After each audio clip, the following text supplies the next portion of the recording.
You have to understand your craft before you can be an artist. It's a real journey to become an artist. Artist C.W. Mundy.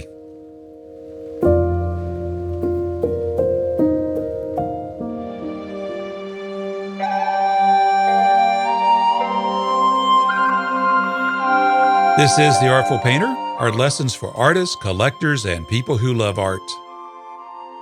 TJ Cunningham grew up in Vermont in an area that was also a favorite place for Audra Hibbard and Emil Gruppi to paint. If you have ever visited that part of Vermont, as my wife and I did a few years ago, you will probably call to mind the beautiful hills, the mountains, the woods, the meadows, and the streams. It's a beautiful place.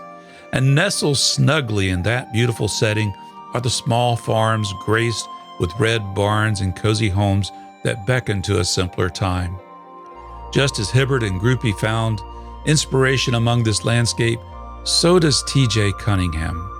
Though he no longer lives in Vermont, the intense desire to capture the beauty of the landscape continues to burn in his heart. I first met TJ Cunningham back in January of this year at the Booth Western Art Museum. He was one of the exhibiting artists of the plein air painters of the Southeast that was on display at the time at the booth, and it was a beautiful exhibit. But there was one painting that stood out.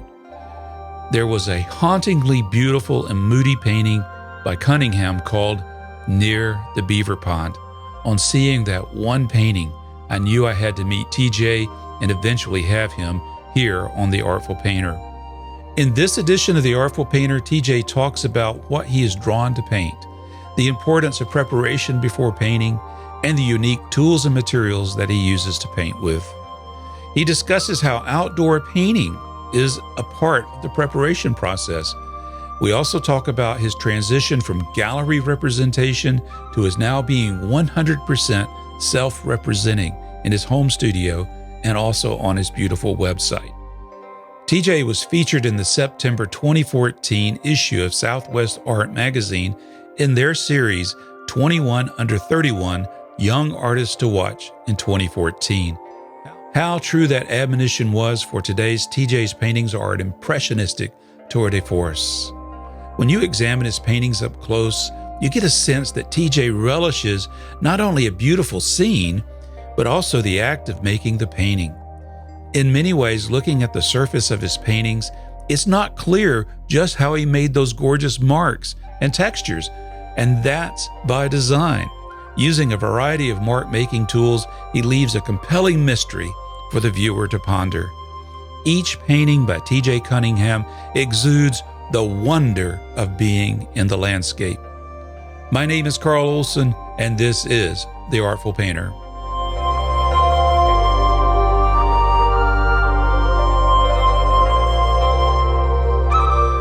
I am in East Tennessee, so between Knoxville and Nashville on I-40 is the easiest description. You're in Great Smoky Mountain country. Yes, yeah, just a little west of there. Well, TJ, it's a real pleasure to have you on the Artful Painter podcast today. I met you first back in, I think it was January of this year. It was the plein air painters of the Southeast had an exhibit there. And one of your paintings was absolutely stunning. It was it was my favorite painting there. It was a very moody piece that was just absolutely beautiful. I think it was called Near the Beaver Pond. That's it. And it was in a beautiful frame there. So it was a real pleasure finding out who you were and seeing your artwork in that exhibit. Well, it's a pleasure to be here, Carl. Thank you for that. It was very nice to meet you too. I think the reason that the painting stood out is probably because it was the only piece with snow in it. In a Southeast exhibition, if it had been in the Northeast and all the paintings had been winter and had been the only green one, it would have stood out then. So it wasn't fair. That's a clever bit of marketing there. I like that. Yeah. You were also featured on a panel that was really fun to listen to. It had David Boyd and Blair Brown, who had been on the podcast before, not too long before that, and also Jane Chapin. I hope I'm pronouncing her last name correctly. But it was a lively discussion, and I really enjoyed hearing what you had to say at that time. And I said, I've got to have this guy on my show. And so I'm so glad you're here today. Well, good to be here. Well, I understand that you have a geographical connection with one of my favorite artists and authors, Emil Gruppi. I do. Well, tell me about that. He was part of the Cape Ann School of Art, if I'm correct, and they would often, he and his fellow painters from that group would come up to Cambridge, Vermont, Jeffersonville, Vermont, and paint. And I was born in Cambridge, and so actually, I don't know. There's a painting in my studio right now that is of a red barn that is about 1.5 miles from where I was born and grew up, that both Emilio Gruppi and one of my all-time favorites, Aldro Hibbard, painted frequently. So, and the New England greats continue to paint. So it's fun to be drawn to a composition and feel like you discovered it. And then you open up an art book, and there it is, painting, 50, 60, 70 years old. So I did grow up in that landscape, and I think that's part of the reason I have become a landscape painter. The landscape there in New England was just so inspiring. It was just it was enough to really light a creative spark. And that same landscape that drew those painters draws me. So, wow. Yes, and I'm from Hibbard country. Yeah, and you come from a family that also has artistic connections. Well, yeah. I grew up, and it's funny because I never really thought of it this way, but I grew up exposed to the work of William Trost Richards, Francis Millett, who was a good friend of John Singer Sargent. People want to connect him. And then also my great-grandmother, Kathleen McHenry, was trained by Robert Henry, and very similar in style in her younger years. And as she grew older, she was more influenced by Cubism. So her later paintings have really heavy, dark outlines, and they're more designerly, but really great work. And then my grandfather was trained at RISD, and he didn't have the same success as a professional as his mother or some other family members, but he was still, the fact that my grandfather was a painter, and we had I grew up with his self-portrait. I have it now, and so there was that feeling that this is something that you can do. This is something to do. And of course, William Trost Richards, he's great step grandfather. So he's sort of, it's a winding road back to him, but there's a familial connection there. Well, and there was a huge painting of his that hung over the couch at my grandmother's house that I grew up looking at. So they really spoke to me through their paintings, each one of them. And I never met any of them. Obviously, my great-great-grandfather, my great-grandmother, and my grandfather actually even passed away before I was born. So I only know them through their art, but they inspired me still. Well, isn't it wonderful that they had that art, created that art, so you can have that connection with them, even though you did not get to meet them? I just think that's awesome that they were able to leave this analog keepsake that you could have a connection with and enjoy. Yes. And something to think about. Again, my grandfather, I don't know if he was ever, if he ever sold work or if he was just trained, but it's still important. So even thinking that nobody will care about your work unless you make it to some certain level as a, self-imposed professional isn't true. His paintings are as dear to me as any. I'd like to explore a little bit more of what you are drawn to paint and why. What I'm drawn to paint is the landscape, and I think it has a lot to do with growing up. I was homeschooled, And I grew up way out in the country, as it were, on a dirt road, off of a dirt road, miles from town, the Robert Frost poem Territory. And that was up in Vermont. That was in Vermont. Yes, I grew up in Vermont. And so I spent an awful lot of time just in the landscape by myself. And I think that I've kind of returned there as an artist, just re-exploring sort of the wonder of being in the landscape. And so feeling the landscape, trying to capture its moods, of course, which changes with every hour of the day and every season of the year. It's just an endless exploration. So I'm very, very inspired by painters like George Carlson. He's actually the perfect example, or T. Allen Lawson, artists like that who are really capturing the mood of the landscape. They're really telling the story and letting the landscape speak through their paintings. So that's really my pursuit currently. When I first began, I was in love with Richard Schmid and John Singer Sargent, so I thought that I wanted to be a portrait artist. And I got to paint. I painted many portraits, and with each portrait, I am more convinced that I want to be a landscape painter. Why is that? They say that if you're able to paint a portrait or even a horse, you can paint anything. That may be true. I don't know. There definitely, you can tell what an artist has spent their time focusing on. I'll just put it like that. I don't think that the switch is that easy back and forth. But as far as painting portraits, there's something about the landscape where you can give yourself to it. You can lose yourself in it in a way that I just never really can with a person. They just the landscape can take the passion. So that's a big part of the reason. I have a theory about that. I don't know. I always have a lot of theories, and they're rarely proven. But my idea is the reason I like landscapes that do not necessarily have a person in it is I become the participant in that landscape. Whereas if there's a figure, that's exactly what your eye is drawn to. And I'm not saying there's anything wrong with that.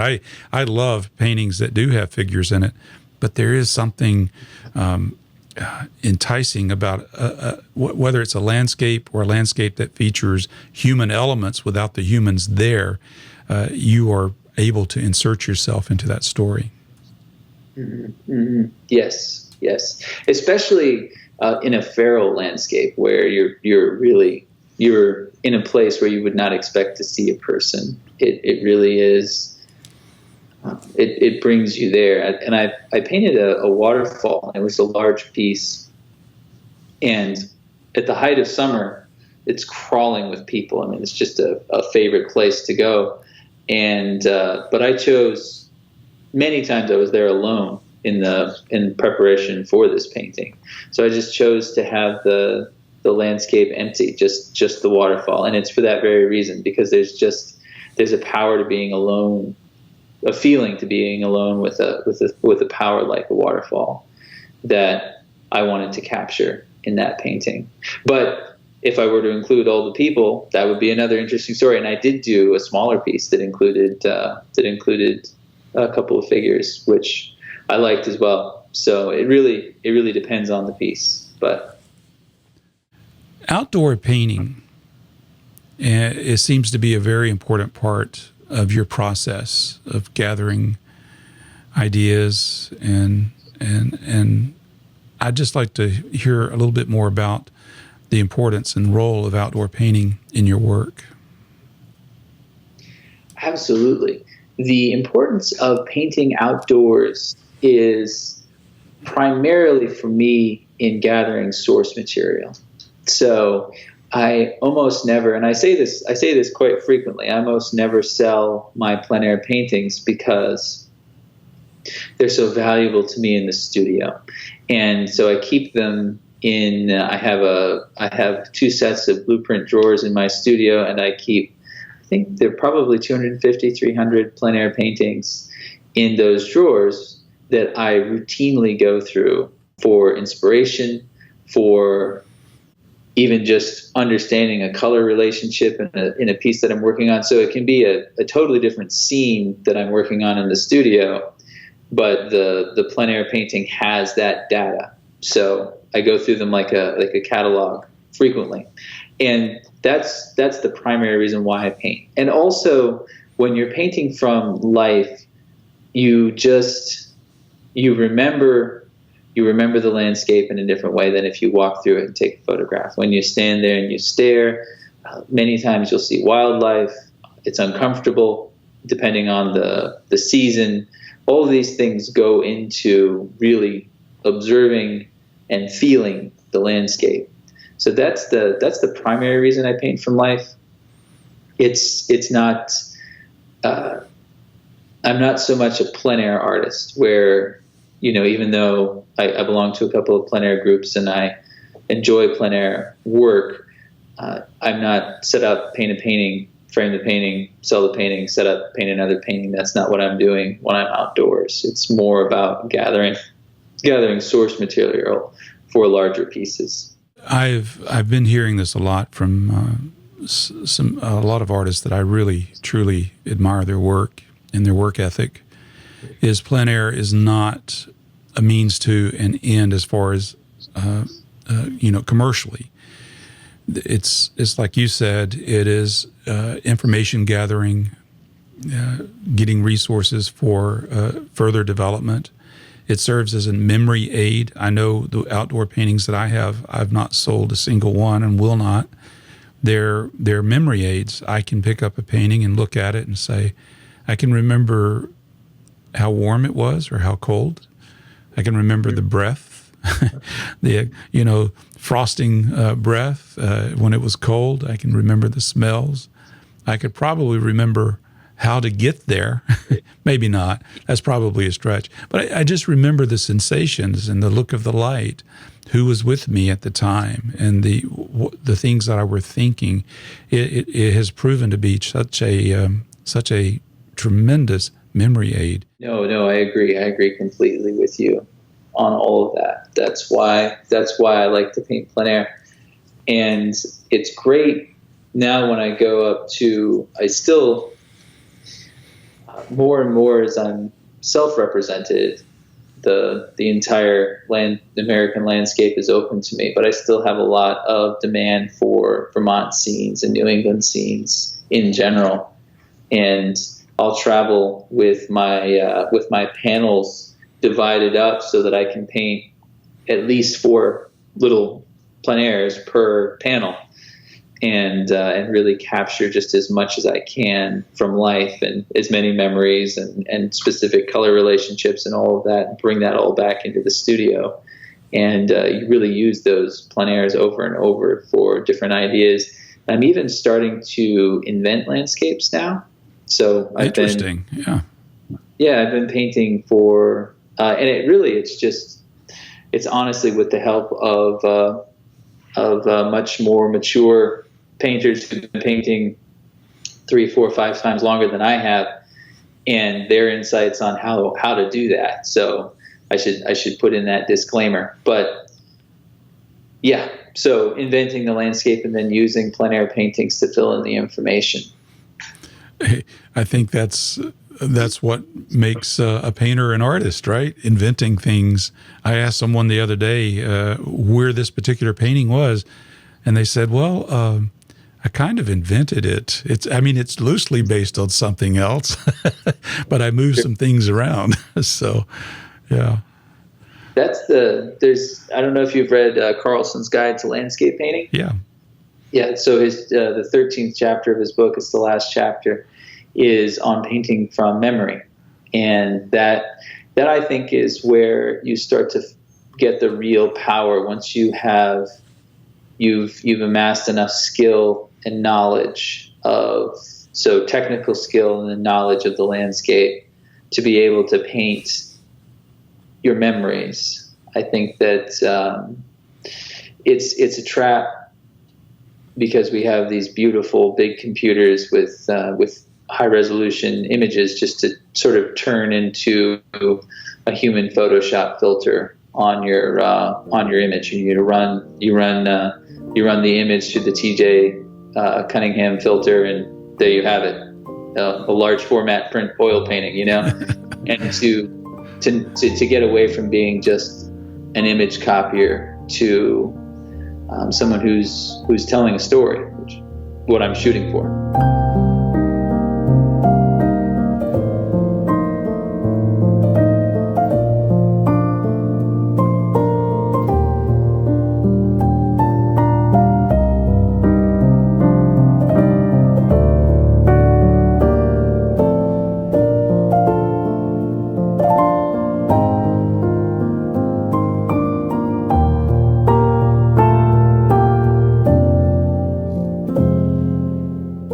Well, you said something just a moment ago that captured my attention. You said self-representing. What do you mean by that?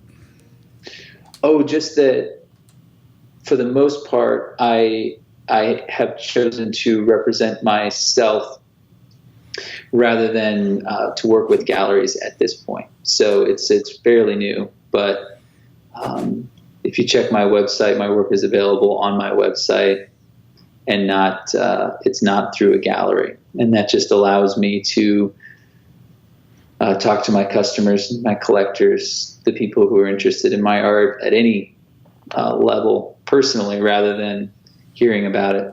So, well, I imagine some galleries might be trembling a little bit hearing that. But I can see the advantage in doing it, because who can walk into a gallery today? It's not something that's easy to do. So self-representing seems like a smart move for a lot of artists. That's exactly what's going on. Yes, I mean, you know, and I just chose to make the move when all the galleries that I was working with were forced to be closed for months, and many of them still are, and it's an unfortunate time. I mean, it's not, yes, you know, it's not their fault, but the show must go on. Yeah, and I don't mean to make it sound negative about galleries. I mean, who of us wouldn't want to be? It seems to be a rite of passage or a badge of honor to be able to have your paintings hanging in a gallery someplace. I remember my first experience with art ever was I walked into an art gallery for the very first time, and it was a transformational experience for me. It developed in me this intense desire to learn how to paint. And so I do appreciate what the galleries did, but with all human endeavors, the only constant is change itself, which is, I know it's a terrible cliche, probably overused, but it is a fundamental truth. Things change. So I'd like to hear a little bit more about your transformation from being gallery represented to representing yourself. What are some of the key things that you've done, some of the key lessons that you've learned in setting up to sell directly with a customer? In talking to a couple of my more successful artist friends, they just recommended, more than one recommended, rent a space and sell your artwork yourself. And the idea, of course, during the onslaught of a pandemic of renting a space, I mean, they gave me that advice well before. So of course, none of us could foresee what was coming. But instead of renting a space, I'm treating, of course, people can come and see me in my studio. That's an option. But instead of renting a space, I'm treating my website as if it were a gallery. So that's the space that people can come and experience my work, and that's really the key change in thinking there, I think.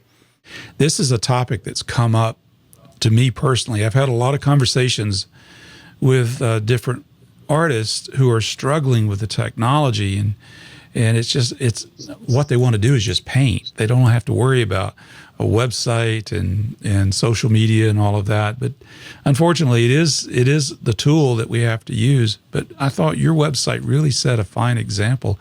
It's quite beautiful. And before I get into that, let me just mention your website is, and I'll put this in the show notes, CunninghamFineArt.com. I'd just like to get your thought processes behind the development of this website. Sure. Well, I am not a techie person at all, like at all. And so I'm I'm a button jammer. Button jammer. I like that. Button until it works. And but anyway, I use Squarespace, and I've used Squarespace for years now. I use it because it's just drag and drop. I mean, it's really easy for somebody like me to use and come up with just a professional looking platform. It's a monthly subscription, depending on. I mean, they have from, I think it's, I don't know, $10 or $15 a month to about $50. It's about $40. Yeah, $42, I think. Yeah, depending on. That's the plan I have is their advanced commerce plan. Yeah. Yeah. So anyway, I mean, that's, it's just, it was designed, the platform, the software was written with photographers and artists in mind. So it's a really sort of images first, clean and beautiful.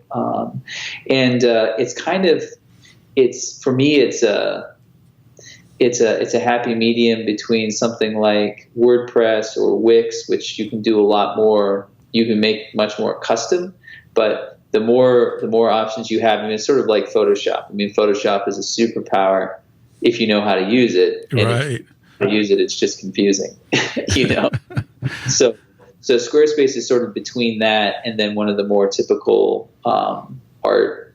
There are a lot of art website platforms where it's very prefab and you don't really have any creative wiggle room. You just have to go with the text and the font and the format and all that. So Squarespace, yeah, that's what I use, and it's been great. You did all the work yourself, the graphic design, layout? Yeah. I think artists already have a good eye for design. Sure. And the way that the platform works is that it's pre-configured to drag and drop. I mean, it's meant for somebody like me who doesn't know how. I'm not a like person, So yeah. Well, you don't have to pay for uploading images. There's no image limit. You don't have to pay for a dubious $2,500 or $5,000 marketing package. You have a platform that you can work. It's got everything that I think most people need. I mean, are there quirks and disadvantages? Yeah, there's things that I don't like about it, but I haven't found anything better than that. Yeah, I haven't actually. I just recommend them very highly. I haven't found anything that. I mean, they're probably the more that I use it, the more I'll find things that I wish that I was able to do. But they're even. Yes. Mm-hmm. You Google, how do I do this on Squarespace? There are tons of plugins and things that you can use, like different codes for, I don't know if you're looking for a chat bot or something like that. I mean, you have to, then it's another monthly subscription, but you can add that to your Squarespace. So it's really, I think it, for what I'm doing, obviously, I'm not selling, 1,000 widgets a week or something like that. So I don't know how it would work for, but most artists, we're just trying to give people a way to take a better look at our work. Instagram, I say this occasionally, I guess it's not frequently, but I do say it. I've said it more than once. You're judging a painting that's 3 feet wide on a screen that's, I don't know how wide a iPhone screen is, maybe 3 inches, maybe 2.5. Right. I mean, and I mean, that a lot of people are getting their art on Instagram, and you're just talking. I mean, they're literally thumbnails. So if you go to a website, you can get a higher resolution picture and really get a little bit more into what the artist is doing. And again, Squarespace has been a good way to do that. So one of the things that Squarespace recently activated was the ability to tie in your store inventory with Instagram. I just got mine approved last week. I didn't think it was working. It's a convoluted mess how Instagram, Facebook works. But oddly enough, now I can like one of my homemade, handmade sketchbooks, I can do a post, I can tag it. It takes me straight to my Squarespace website, and they can make the purchase there. So there's a lot of tools I think that are worth exploring for artists using that platform. It's a lot to take it in baby steps, I suppose. But I think you have a beautifully laid out website, and I think this is the way to go for a lot of people because it's so easy. It's so easy to use. Yeah, and it shepherds you. I mean, if like there was a website that I was looking at the other day, and the background was navy blue, the text was white, and the text went on and on and on and on and on. And just about, I mean, talk about, yeah. And it was great. It was great content, but the presentation was so uncomfortable to read. And so that's something that Squarespace, just in its presets, you'd have to work pretty hard to screw up a Squarespace website that badly. Yeah, I was just telling somebody that yesterday. I said, you'd really have to work hard to make it. You'd have to work hard to make it look ugly. I mean, you can certainly do it, but you'd have to work hard at it. But it's not. Yeah. Anyway, and you can tell. You can look around the internet. You start to pick up, all the other Squarespace sites because they have that clean, classy. Anyway. Yeah. I'm bringing the point. Yeah. So you've got. So you sell online. Mm-hmm. I'm curious, are you using any type of interface to something like ShipStation or some other shipping management software to manage your orders of your paintings and prints? So far, again, I'm just using the commerce through Squarespace. And that's the thing. I only paint. I mean, if I'm out straight, I'm painting 3 paintings a month. There you go. Yeah. And so, I mean, I'm not going to end up with the kind of volume that it's going to get too confusing. I mean, everybody who purchases a painting from me, I call them on the phone and we talk, and I'm in touch with them routinely through the process, and I can give that kind of service to them. So I think that's great. I think that's having that personal interaction like that, and you're in control of that relationship. You're totally in control of that. Sure. Yeah. I mean, what I would prefer is that people come to my studio, and you can see I don't know if anybody's going to see the screen. I have paintings on display on the wall behind me, intermingled with the ones that I'm working on. But I love just showing people my work in person, and a website. I'm trying to make my website the next best thing, where I can just you can visit me from wherever through my website, and of course my phone number is all over my website, so anybody can call. So, well, I have a sin to confess. I've been looking at your paintings on your walls, trying to pay attention to you, but I see the paintings there, so my eyes are drawn to it. So that's pretty cool. That's good. Yeah. Good problem to have. Well, the other thing is Squarespace has this event management module that you can use, and you can actually schedule those appointments there and schedule workshops, and it can be tied to the e-commerce system. But I've turned this totally into a Squarespace commercial instead of a interview with TJ Cunningham. So I apologize for that. But I appreciate that you're doing this. But for my fellow artists who know that they need a platform online where they can share their work, and they don't know what to do or how to do it, they're not happy with what they have. I mean, there's a lot of pain associated with that, a lot of fear even. And it seems like it's going to be a super complicated thing because of I think what I think of when I think of website is somebody sitting and typing code, and it's way too daunting a thing to do. So, that's why it's worth it to spend the time talking about it, just if that would be a help to somebody. Yeah, I agree. And because, like I said, it's come up many times in conversation. I'll ask a person, do you have a website? Or what is your website URL? And they cringe. And I feel bad for them when they cringe because they say, oh, I haven't updated my website in 5 years. It looks terrible and blah, blah, blah. And I'm thinking, oh, I feel bad for them because they feel that way. They're feeling bad about their website. And it doesn't have to be that way. I know it can seem like a daunting task, but it's really quite easy today to make something that looks beautiful. Yes. Yeah. Yeah. One thing I've noticed, you're real good about creating a email list. You're staying in touch with your customers and as well as artists with email. What's in your opinion? What's the importance of doing an email list like you do? So there's a podcast that I listen to, and I think she says it best.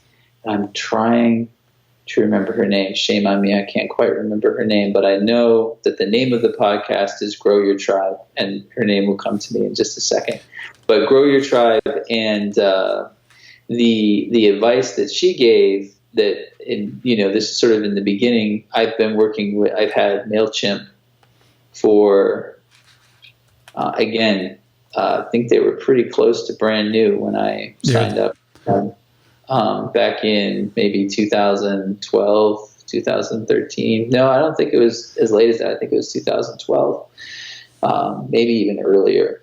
But I'd have to really think about it. But I've had them for a long time, and the argument for having a mailing list, an emailing list, is that something that you have given me permission to talk to you if you've subscribed to my mailing list. If you're doing that through Facebook or Instagram, we haven't actually spoken to each other. We've spoken to each other through a middleman, which is Facebook or Instagram, which, you look at it's a bipartisan observation that Facebook is under a great deal of pressure because of its power and its platform, and who knows what Facebook will be in 10 years, but theoretically I'll still have all those email addresses. So the way that the host of Grow Your Tribe put it was, email addresses are something that you actually own. Instagram and Facebook can go away at any point. And if Facebook goes away, all the contacts I have through Facebook go away with it. So that's why I think, that's the sort of the tip of the spear why a newsletter is important, because it's something that you can really build a relationship with. Yeah, I used MailChimp from the early days. I think it went back, like you said, it was sometime after 2010 thereabouts. I've been hooked up with them for. I think before that it was Aweber was what I was using, and then when MailChimp was launched, it's an Atlanta-based company, so I was naturally drawn to that. Yeah, they're located here in Atlanta, so they. You get a discount? Well, no, I didn't get a discount, but Atlanta resident discount. But here's the thing about them is you can collect up to, I think, 2,000 individual names on an email list. That's true. For free.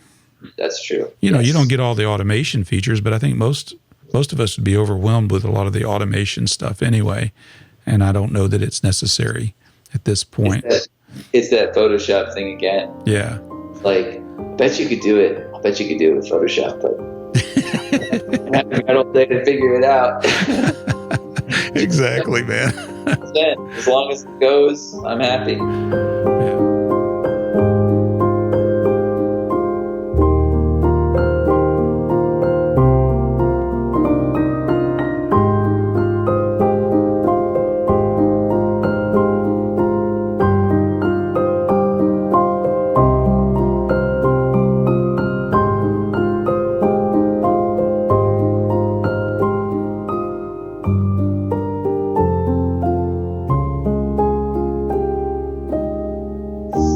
Buying a painting without seeing it in person first is an awful lot of pressure to put on somebody.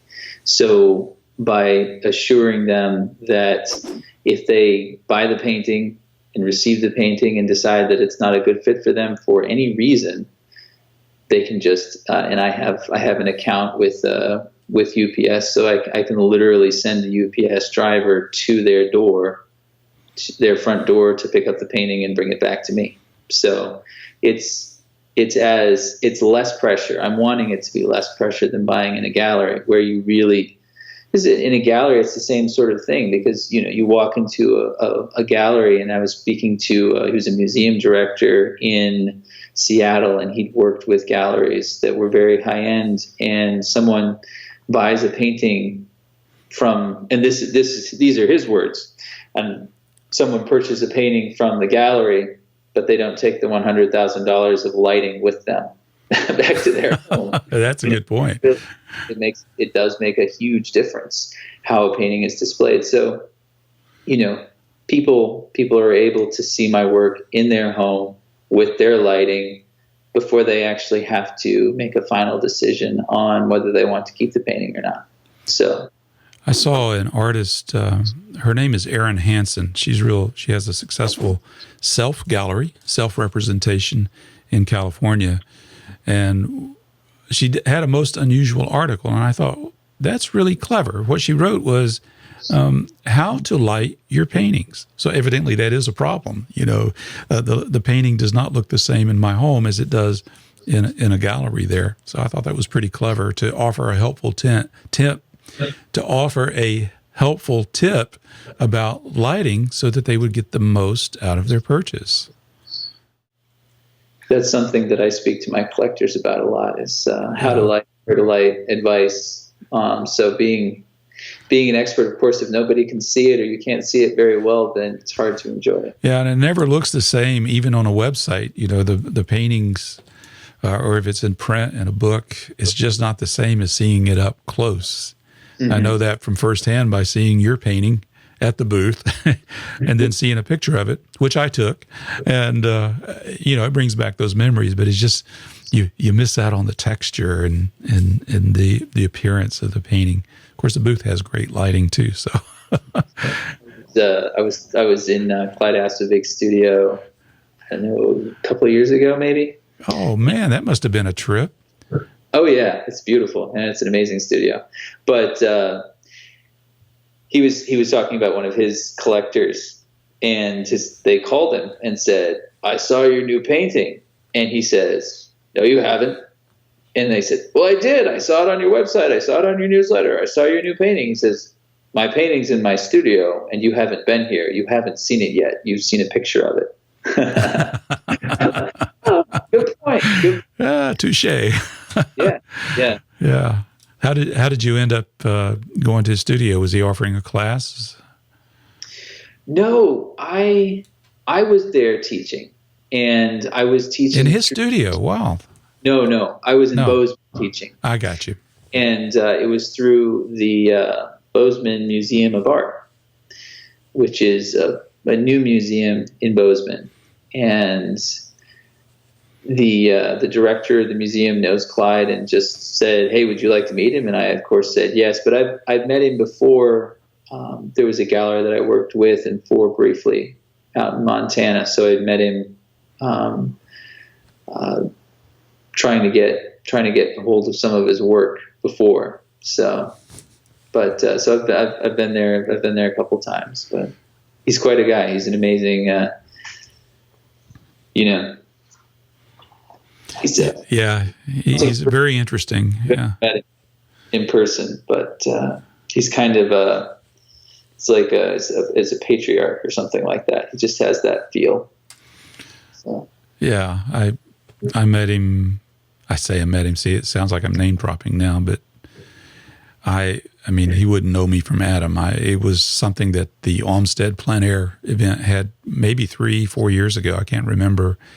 And he did a lecture here. So I did go to that lecture, and it was very interesting, especially his concepts of talking about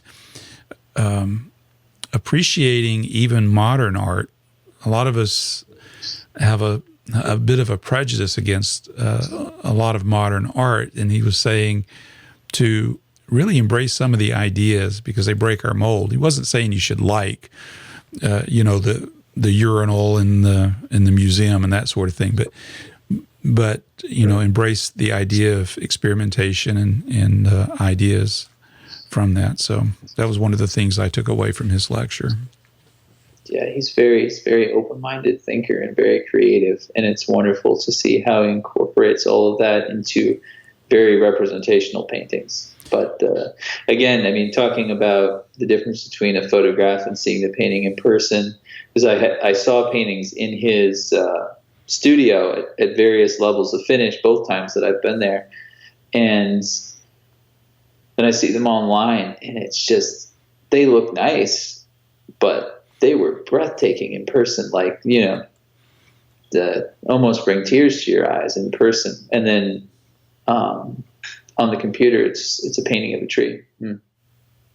So I was able to go to one of Clyde's shows at the Yellowstone Museum of Art in Billings, and it's one of the things I love about his work in particular is you can see the progression and how he has experimented with different ways. So there was a season where he was very loose. Earlier on, he was more painting just sort of every blade of grass, much more detailed. And now, all the way through his textures, I think he's one of those artists that you look at the progression of their growth, and he just gets better and better and better, which is really encouraging because it's just, there's no end to the exploration, and to see, sort of an icon of landscape painting like Clyde Asselbeck, and you can still see that he's out on the very edge, exploring and trying to expand and successfully expanding his knowledge of painting and how he applies the paint, and just the different experiments that he does, trying to look for new ideas of how to apply paint and compose and so on. What are some of the influences? I know you've talked about Clyde Asselbeck, but who have you studied with? I went to Pensacola Christian College, and that's how I first began my official studying of art. And my teachers there, Brian Jekyll was the primary painting teacher, but Adam Clegg was another. He taught drawing classes and painting classes there. I'm trying to think. There are a few other really, really good painters, but Adam Clegg is fairly well known. He's won a couple of grand prizes and first place awards, and just an amazing artist. So, but on from there, they really, the best thing that Brian Jekyll gave me and my classmates was the idea. Whenever we were struggling with a particular part of a painting, he would always say, this problem has been solved before. Someone has already solved this creative problem.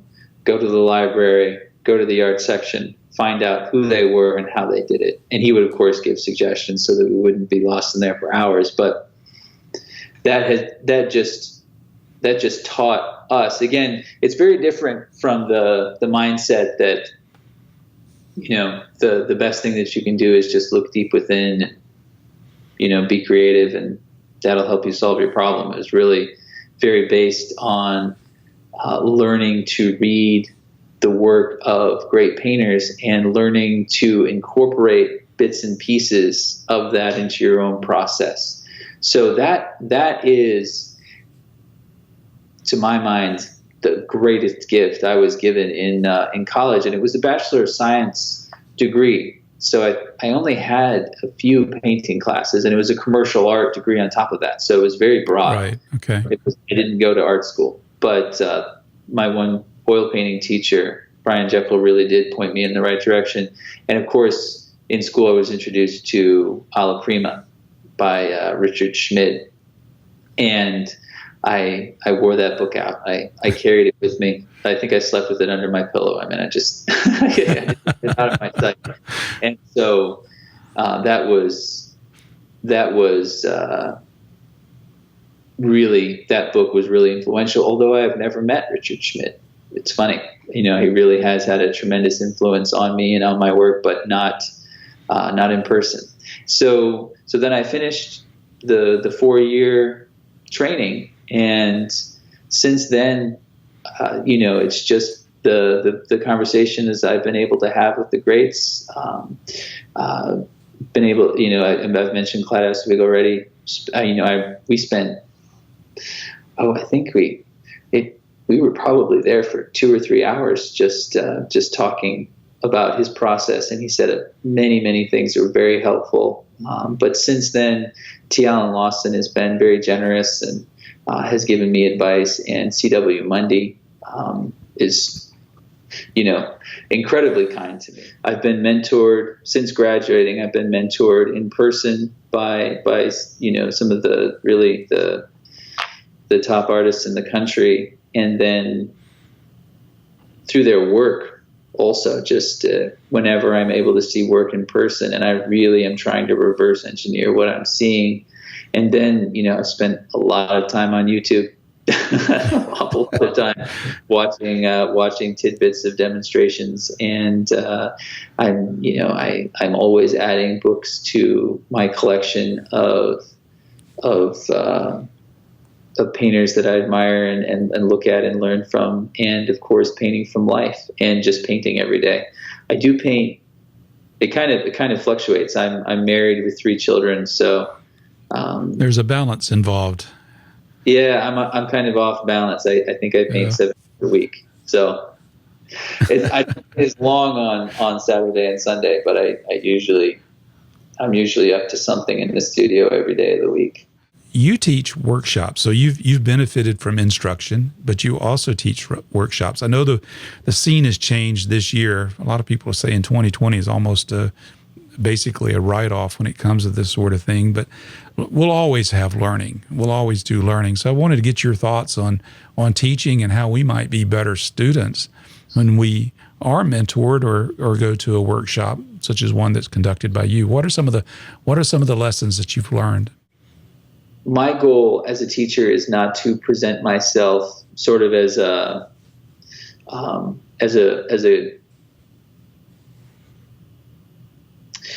great artist with a special technique or anything like that. I want the same thing that my students want. I want to grow in my craft, and basically teaching is an opportunity to share what I've learned with them. And I always think that if I communicate accurately and demonstrate properly, I can take some time off their journey. That's really what I see in painting, because the goal is to be good at our craft.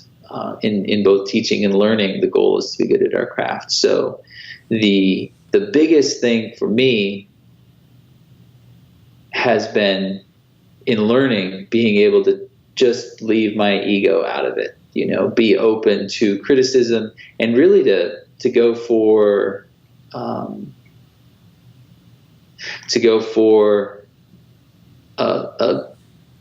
a better painting. So one of my mentors said at the beginning of a phone call one time, he was looking at my paintings, and he said, "Well, I can tell you I like your paintings and they're very good, or I can be honest with you. Which one?"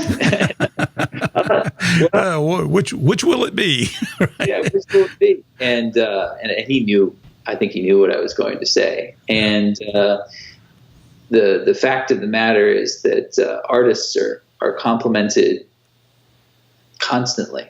We get a steady, anybody sees anything we're doing, and you just sort of get a steady stream of we get that dopamine hit on the likes on Instagram and that sort of thing. Yeah. Very few people would ever say something negative about a painting on social media, for instance, or to your face at a show. But they'll always try to find something about it that they like, or they'll just say it's beautiful or it's wonderful or riveting, whatever. So in teaching and learning, it's being able to go past that, because obviously I'm not repping, I'm not Bierstadt. There's a lot of growth for me. And so in teaching, I'm assuming that my students want the same thing that they want to grow. So, but I noticed that with myself, if you have all the added pressure of I think that painting is enough pressure. There's enough to handle. If you start adding in all sorts of other voices of, it has to reach a certain level, or, you're no good, and it turns into that sort of ugly situation, it's really difficult to learn. Really, really difficult to learn. So, but that's just something I think that artists, creative people we're inclined that way. We do put a lot of pressure on ourselves, and I don't think I've met a painter that didn't, that we are, there's a lot of force behind the desire to create. And so as much as I can, just teaching myself to think through, I only have control over drawing, value, edges, and color. Those are the four areas of criticism that I'll allow right now, and try to silence all of the other, Sargent could paint this well when he was 16, Yeah. So. That's the danger of comparing ourselves. But on the flip side, I think it's important that we develop the ability to a reasonable degree to self-evaluate, to be self-critical to a reasonable degree. But that takes education. You have to learn enough. You have to learn enough to discern the quality and the techniques and the processes that will get you to your goal. Certainly true. But, and again, the big difference is there not being able to paint as well as so-and-so and wishing that you could and feeling like you want to quit because you can't, versus how did so-and-so paint that and how do I paint it? I mean, it's just, there's a big difference in, using another artist as their work as a tool to grow yourself rather than a tool to beat yourself with. So I think that's an important distinction, but I admit I've had both of those sets of emotions. Think, I'll just give this up. But painting, probably, right? Something that I heard Jeremy Lifking say once is that from beginning to end, a painting will bring out the entire spectrum of emotions from joy. This is. And just that feeling of, wow, this is incredible. This is going to be incredible, to just despair, and you go right through the spectrum. That's an artist. That's so true. So true. Yeah. But, learning anything just takes that effort. And I just feel it's important for me. I will get compliments from my family and my friends and on social media. In fact, sometimes when I put something on social media, I feel like maybe I put it out there too soon because I could fall victim to thinking that they are right about that painting. They don't know what was inside my mind and my heart as what I wanted to accomplish with that painting. So if I fell short in that, they don't know that, but I do. I know there's a gap between what I wanted to do and what I actually did, if that makes sense. And I don't mean that to be a critical. Sometimes people say, well, Carl, you're being way self-critical. No, I do look at something and say, hey, that was fun to do. That was good. But I know that there's a standard where I want to get with my work. And I don't want to lose that thought, because I'm afraid that I could become egotistical and think, yeah, that's good. I'm okay with this. I don't want to get to that point where I can't self-evaluate what I'm doing. I have a good friend who is always saying good is the enemy of great. Yeah.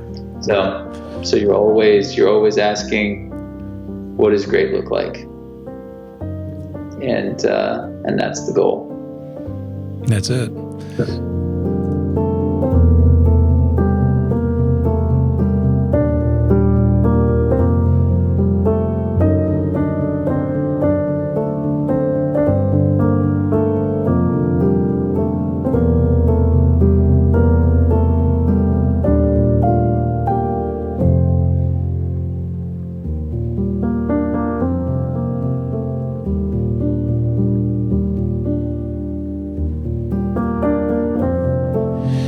When you have an idea for a painting, what is the process that you go through to develop that idea and to put it on canvas or hardboard?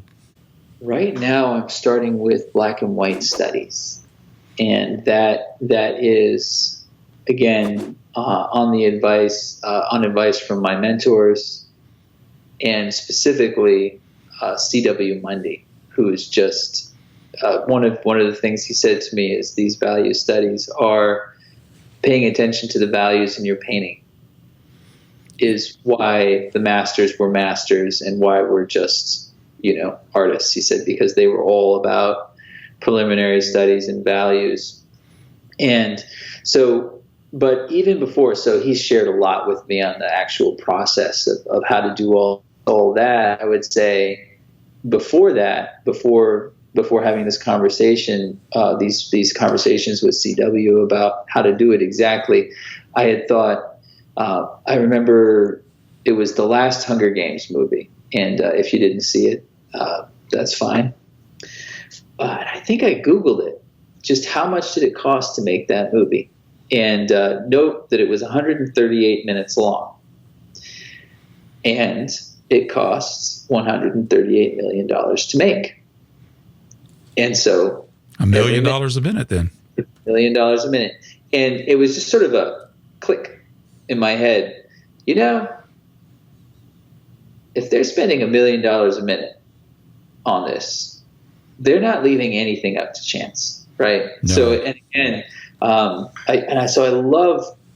love to watch all that I can for the how movies are made. And so again, Sam Mendes's new movie, it was new in 2019, 1917. If you watch how they came up, and of course it's the famous one-shot movie.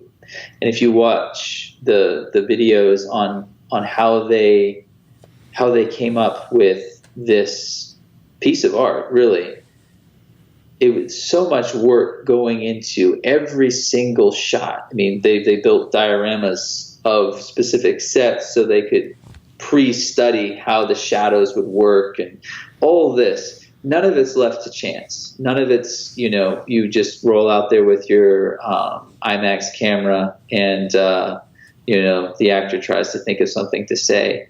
And so for me, thinking of that as a creative, obviously, I'm not putting I shouldn't say obviously. Right now, I'm not putting 3 years of work or however many it takes to make one of these films into my painting. But I am thinking more like that, where there has to be, I don't want to arrive at my finished canvas or what's going to be my finished canvas and not know exactly what's going to happen. I want to have done all of the preliminary work so that I know where everything's going to go. And what I find is then that really allows me to be truly creative, because I've solved one level of problems. I've answered all the questions I have been posed so far. So all of that settled, and that sort of raises me up to another level where I'm able to be even more creative, because I'm working from a platform of having answered so many questions already. So the first step is preliminary studies. And again, I was able to attend a retrospective show of T. Allen Lawson's work. And again, that's something about his work where every shot of his studio, he has studies all over the place. He's really, really careful about how he constructs his finished paintings. So that sort of ties back into one part of our conversation that we had before about plein air painting, as because you can sort of do that with a plein air painting, but just having a plein air as part of that process to make that finished work of art. So preliminary studies is the short answer. Well, I like your analogy with the movies, because I think of my wife and I watched, what was that movie with Tom Hanks? Saving Mr. Banks. Oh And yeah. and the storyboarding process was a big part of that. And then I think of Joe Johnston's work for Star Wars storyboarding. It all started with a black marker sketch. Yes. I think, wow, so you can see the importance of doing that. So I like your analogy. It's a good one. And even studying, these are the Da Vinci's of our time. I mean, I hope I'm not saying anything sacrilegious there, but the ones that are they're controlling the culture, they're receiving hundreds of millions of dollars to do these projects. I mean, it's a strange thing, but these great films are the Sistine Chapels of American culture. I don't think there's, again, I hope I'm not offending anybody by saying that, but so even just pausing, you click the pause button on a certain scene, the composition is not left up to chance. I mean, they're not, I assume there's some lucky shots, right? I assume that happens some, but I would have to think almost all through the process, they're exact. I mean, so if you pause the movie or pause the film at a certain point, you can look at the composition and maybe even do a thumbnail from that, So anyway, just the painting process for me, it has to start with a lot of work to, as my friend and mentor CW says, to vet the studies and really, it's an interview process. What idea will pass muster and make a really great finished painting? So I'm still growing in that, but that's where I am now. So you're sketching these out in a sketchbook, or even I think I talked to, who was it? Dan Young. Yeah, he said he'd use napkins. He'd do napkin studies before he'd do a painting. Just sketch it out. Don Whitelaw. Oh yes, yeah.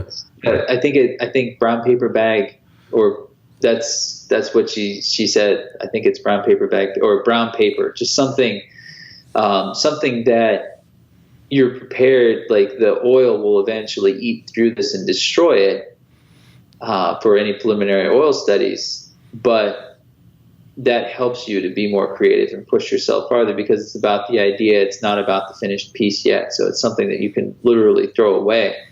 But it's bringing you to that point where you're going to make something that, is going to last 100 years or 200 years or however long people care for it and care about it.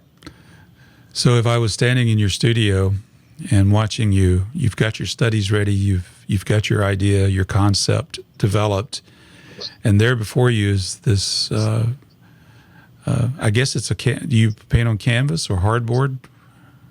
I paint on ACM. ACM. You got to define that for me. Sure. Yeah. It's a aluminum composite material. Oh, okay. And it's what they make stop signs out of. It's sign material.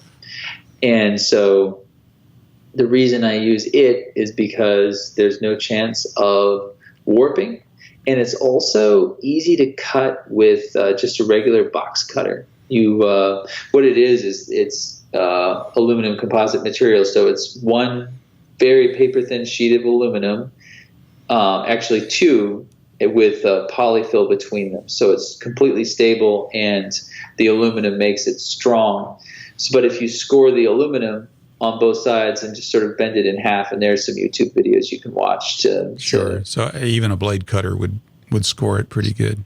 A blade cutter, that's all I ever use. And so cutting boards with a table saw, I'm always afraid that I'm going to cut my fingers off and it gets dust everywhere. It's just awful. Like, I hate it. So the aluminum composite material has been perfect for, but the real reason is I used to work on stretched canvases, and the linen, as lovely a surface as it is, and as much fun as it is to paint on a stretched linen canvas, the humidity.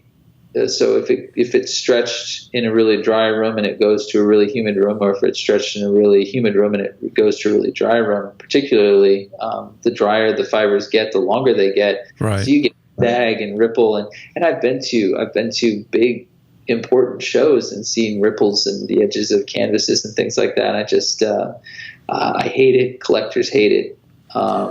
So I go with aluminum composite, and I never have to worry about anything like that ever. Are you painting directly on the composite surface, or do you attach, linen or some other substrate to it? I prime it with Winsor Newton oil primer. So that's directly on the surface. Yeah, I'll sand the surface a little bit, and then put on the primer so that there's the primer can really get a hold of the surface. But it's been great. I love working with it like that, and it's funny because I used to love the surface of linen, and now I don't know what to do with it. Whenever I'm stuck on a canvas with all those little, the weave and the texture, I don't like it at all anymore. we just got to decide on something and just stick with it for a while, right? That's what I've done. And so people will ask the question, what's your favorite surface? And it's like, well, if the painting is working out, this is my favorite surface. And if the painting isn't working out, I hate this surface, Yeah. So. Okay, so I've learned something new here. ACM, aluminum composite material. Dye-Bond is the brand name that Dye-Bond, okay. With, like Ping Pong or Kleenex. Where do you get it? Jerry's Artorama sells it. You can get it on Amazon Prime, but they're a lot more expensive. You can buy 4x8 sheets from distributors around the country. So when I was in the Northeast, I bought from a distributor that was out of Albany, New York, and now I'm working with a shop in Atlanta. But again, I have a friend in Maine who has a relationship with a sign maker, and he just gets all the scraps for a great discount. So if you know somebody who's in the graphic design or sign making, that's really what the stuff is for. Do you tone it, or do you tone your surface? Yeah. Not usually. No, I sometimes tone. I don't like working with a tone because it's really hard for me to judge my colors until I have the whole tone covered. So I don't know where I'm going until 2 days into the painting, which I don't like. So usually I don't tone. Usually I just paint on a bare white canvas. Okay. The reason that you would tone is because, of course, every mark you put on a white canvas looks way too dark. But I'm more comfortable with that than I am. You tone your canvas orange and everything looks too blue. You tone your canvas cool and everything looks too warm. I mean, it's just it's awful all the way through for me. So I like white canvases. But yeah, so I use a variety of brushes but my favorite are Robert Simmons brushes, Robert Simmons Signet brushes, and been using them for my whole painting experience. I like bristle brushes, but I shouldn't even say that they're my favorite, because recently I've been getting packs of white synthetic brushes. Just the cheap throwaway kind of brushes. And I really like working with those too, because you can abuse them and get all sorts of effects out of them and then throw them away without feeling too badly about it. Yeah, so I like those too. And like you said, they are throwaway, but they can be very useful in mark making.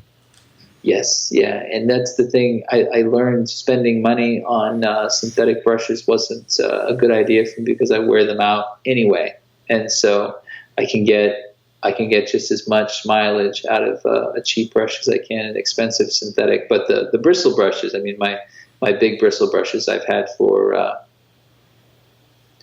years. I've had them for over a decade, because I wash them out with Murphy's oil soap after using them. And so I take pretty good care of them. So they're holding up well, and I clip them all. So they have that nice fine edge in the morning. As they dry, they're being reshaped. So those are the brushes. But the tools that I'm really loving now, a squeegee. I have a squeegee. I have a whole Wait, you said a squeegee. Okay. So one of the, how do you use that? It's like, well, you can use it to smooth out whole passages. It's great for getting different edges. And it's just, looking for a new way to get like a whole, so I wouldn't paint a whole painting with a squeegee, but it's great for different effects here and there. So you mean like making a line you can with the edge of it, or? Yeah, you can make a great line with the edge of it. Also, just gently dragging it through a passage of the painting doesn't move things around very much, but it changes the edges and it smooths out the whole surface. So you can't see the brush tracks, and just really, I really like it for that.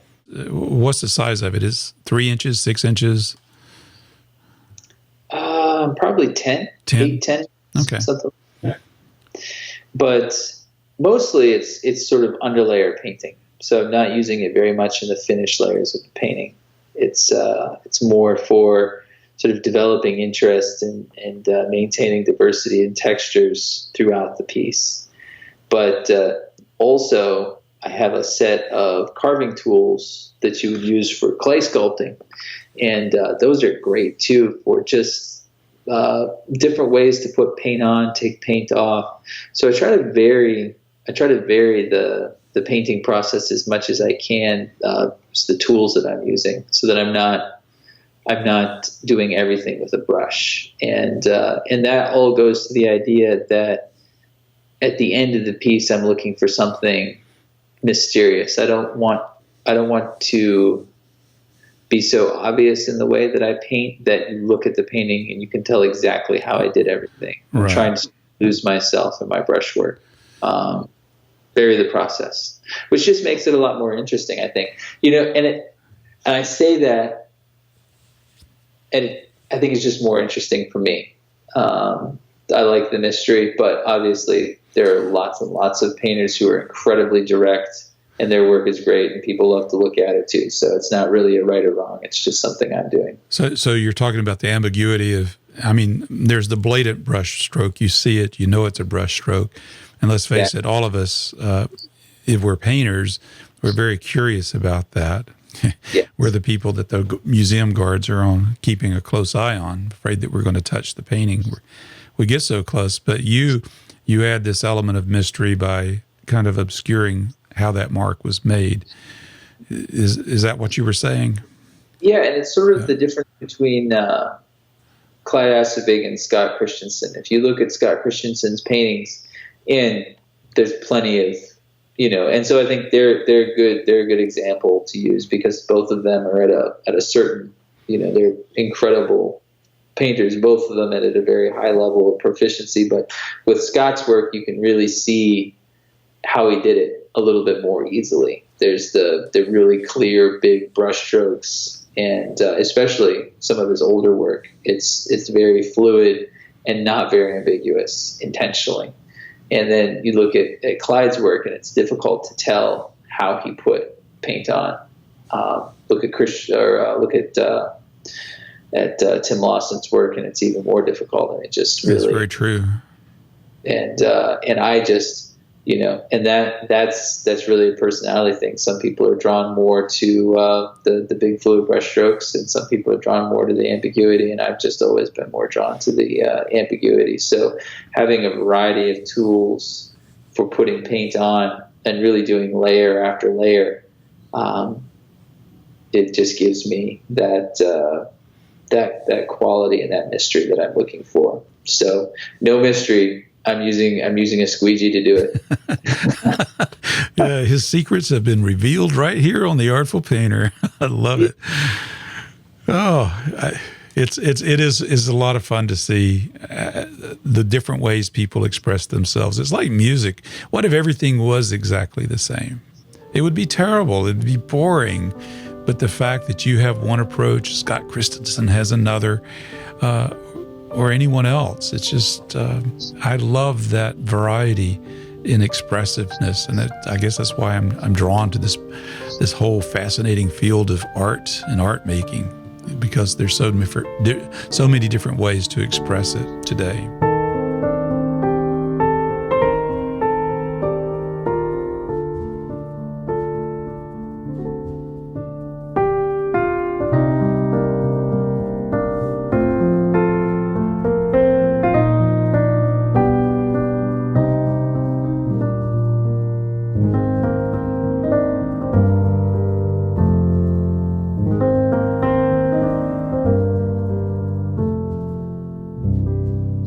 So I do want to know what everybody asks.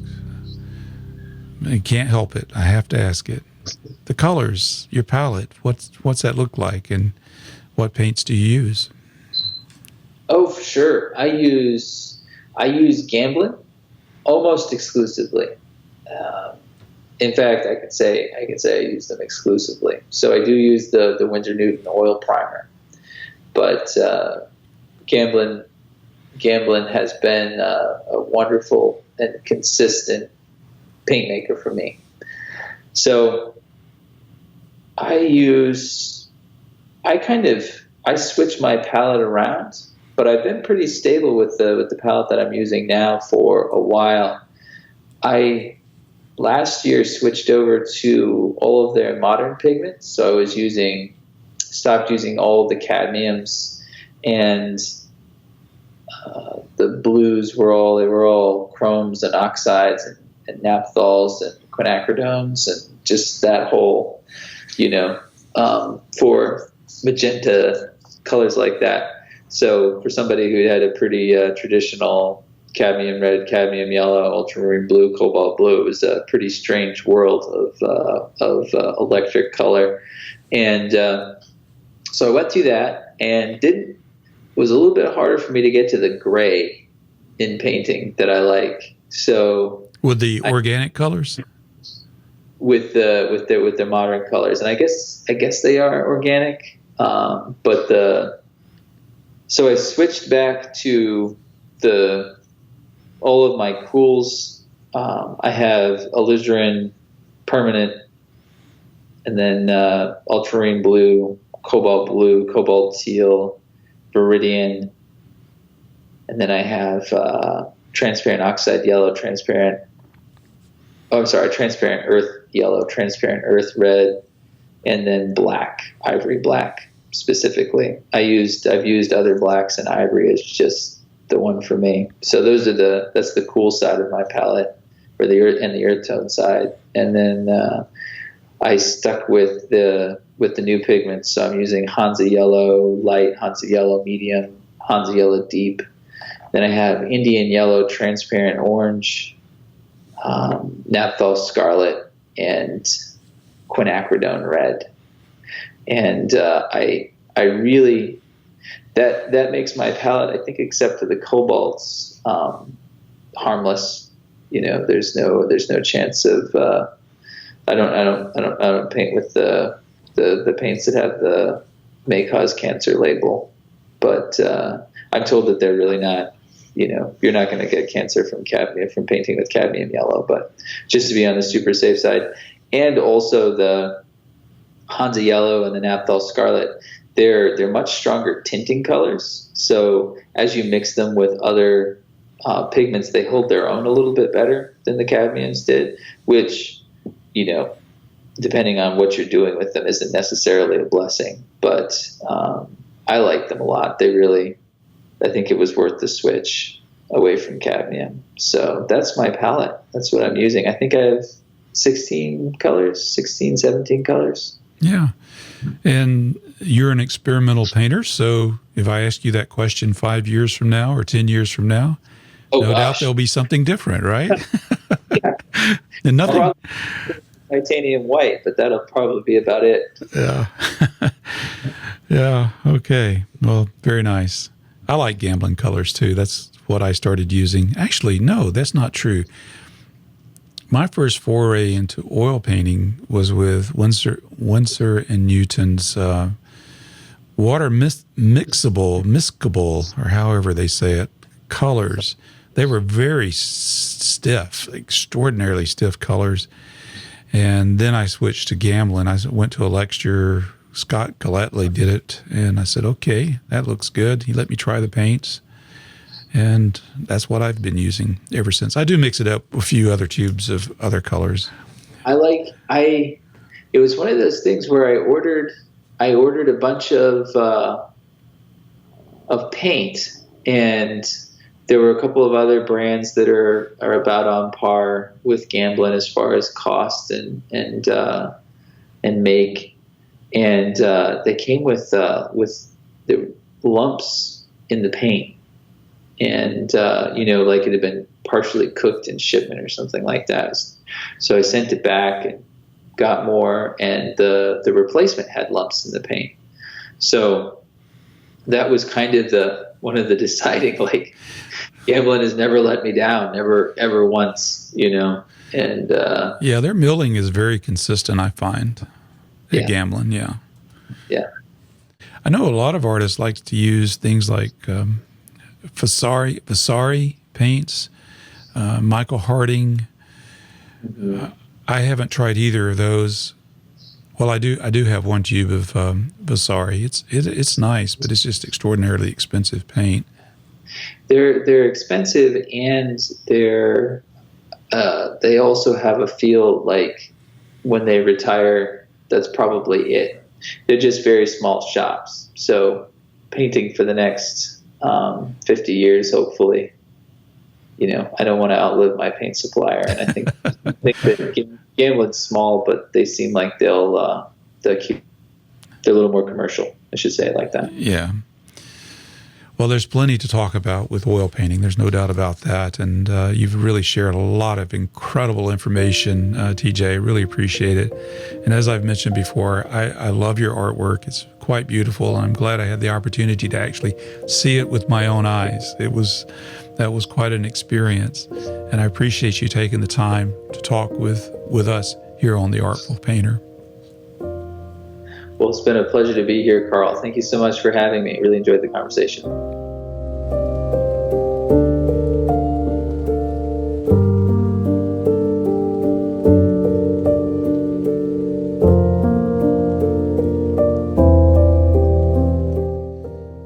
I had fun talking with TJ Cunningham, a remarkable young artist with a lot of great ideas. One thing I appreciate him doing was taking the time to get set up to record video. So this is a video version of the podcast. Of course, if you're hearing it on the audio, that's fine. You're not missing out on the content. But if you're watching the video, you can see us talking to each other, and you can get an insight into TJ's studio. And I also insert a number of his paintings in that video so that you can see them as you listen to the podcast. So TJ, thank you for doing that. I really appreciate it. Be sure to check out his website. For two reasons. One, look at his artwork. You go to cunninghamfineart.com. Look at his artwork. It's beautiful.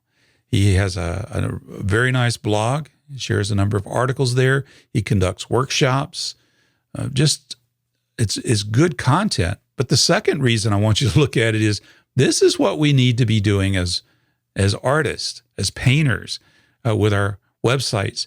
And frankly, you can't do this, at least not very well, with some of the solutions that are being offered out there for website hosting. He does his website on Squarespace. I use Squarespace. This is not a sponsored podcast. I make no money recommending Squarespace. But if you look at what he does, I'm not saying copy it, don't plagiarize it, but use it for inspiration. That's one of the better websites out there for artists that I've seen. So I'm impressed with what TJ has done. All right, before we close out this show, because it has been a long one, I'm just going to share one bit of feedback that I received recently. This is from Sandra Shook. She says, I've been listening to your podcast for several months now and cannot thank you enough for all of your hard work and effort that goes into creating this fantastic podcast.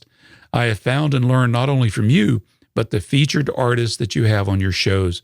You're a wonderful host for which I am grateful. I appreciate everything you do to help artists grow. Sincerely, Sandra. Sandra, thank you so much for your kind words.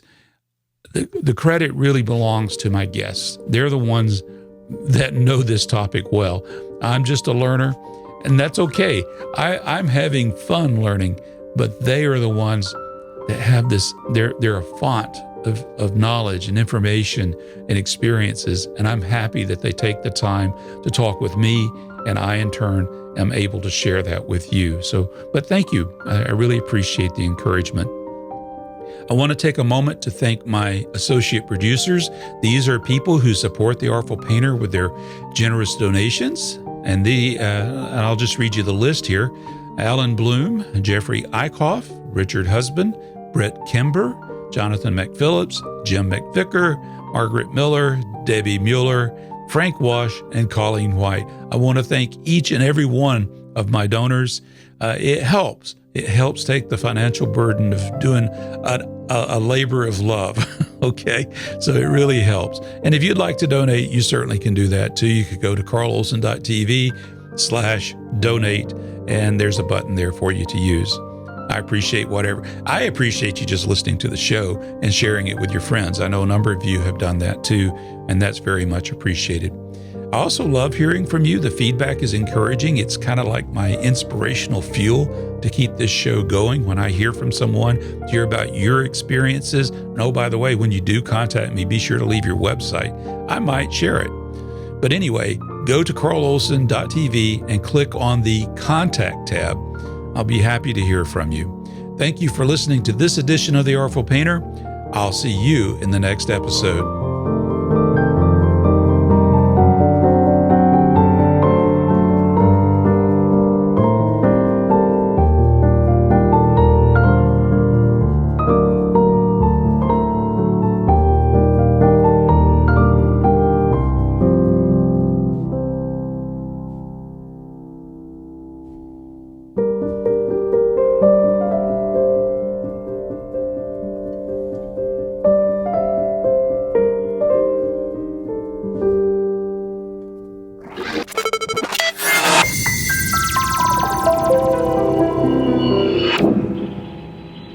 Getting a picture on the TV.